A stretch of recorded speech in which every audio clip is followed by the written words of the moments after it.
Australia के x speedster Brett Lee ने border गस्कर trophy के कॉन्टेक्स्ट में 5 बैट्समैन पिक किए हैं जो उनके ख्याल में इस सीरीज में सबसे ज्यादा कामयाब बैट्समैन रहेंगे।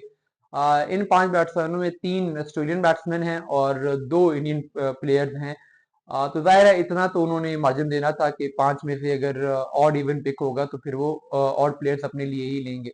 जो 3 प्लेयर्स उन्होंने ऑस्ट्रेलियन पिक किए हैं उसमें पहला नाम उस्मान ख्वाजा है।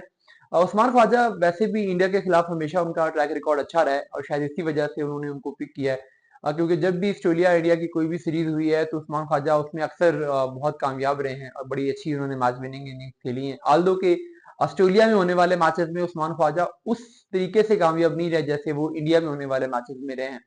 बहरहाल पहला नाम उस्मान ख्वाजा उन्होंने लिए है। दूसरे बैट्समैन जो उन्होंने लिए हैं वो उन्होंने ट्रेविस हीड लिए हैं।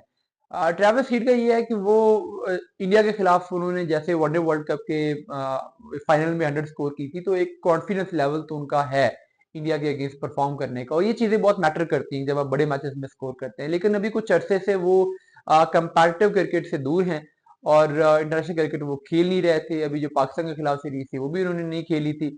तो मैच प्रैक्टिस का एक एलिमेंट बरल हो सकता है लेकिन ये सीरीज बहुत लंबी है तो मैच प्रैक्टिस अगर ना भी हो तो एक दो मैचेस में प्लेयर्स प्रैक्टिस फॉर्म और रिदम में आ जाते हैं तो इसलिए शायद ये इतना बड़ा इशू इसमें नहीं होगा। तीसरा प्लेयर जो उन्होंने लिया है वो उन्होंने स्टीव स्मिथ लिए हैं।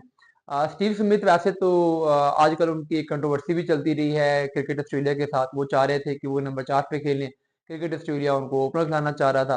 तो फिर फाइनली स्टीव स्मिथ को ही नोट्स किया गया, उनकी बात ही मानी गई और उन्हें नंबर 4 दे दिया गया है। तो बड़े बैट्समैन है, अगर अच्छा टाइम उनका आ गया तो बहुत लंबे लंबे स्कोर मार सकते हैं, हर कंडीशन पे अपने आप को एडजस्ट कर लेते हैं। जो 2 इंडियन प्लेयर्स पिक किए गए हैं ब्रेट ली की तरफ से इसमें वो बहुत इंटरेस्टिंग नाम है। और मोस्टली अगर आप में से कोई भी ये 5 प्लेयर्स की लिस्ट बनाएगा तो शायद ये दोनों ही उसमें ना आ सकते। ऐसा नहीं है कि उनमें क्लास नहीं है बट कुछ इश्यूज की वजह से आजकल दोनों पर एक बहुत बड़ा क्वेश्चन मार्क है। पहला नाम उसमें जो उन्होंने लिया है वो शुभमन गिल लिया है। शुभमन गिल की फॉर्म रिसेंट अच्छी है लेकिन तो वो इंजर्ड हो गए हैं और अब वो पहला मैच में जब नहीं खेलेंगे तो उसके बाद दूसरे मैच में अगर वो अवेलेबल होते हैं तो एक इस बाउंस पर एक इंजर्ड हाथ के साथ या एक डाउट आपके ज़हन में रहता है। वैसे भी ऑस्ट्रेलिया के लास्ट ओवर में तो एक अच्छी इनिंग्स उन्होंने खेली थी बट स्टिल इस ऑस्ट्रेलियाई बॉलिंग लाइनअप का सामना करना जिस वो फॉर्म में है और अभी वो एज टेस्ट बैटर डेवलप हो रहे हैं तो उन पर इतनी ज्यादा उम्मीदें लगा लेना कि वो इंडिया के लिए बड़े कामयाब बैट्समैन होंगे और वो इस सीरीज के 5 बेस्ट स्कोरर में शामिल होंगे, थोड़ा सा मेरे ख्याल में ओवर रेट किया गया।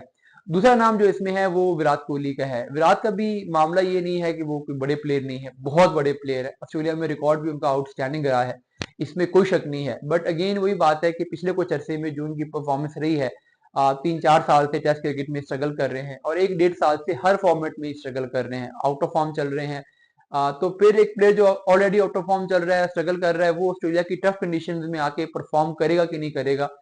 इवन उनकी प्लेस के ऊपर भी ये क्वेश्चन मार्क है कि क्या वो बॉर्डर गावस्कर ट्रॉफी के बाद इंडिया की टीम में अपनी प्लेस भी बचा पाएंगे कि नहीं। बट डेफिनेटली उन्हें इस सीरीज के टॉप 5 स्कोरर में देख रहे हैं।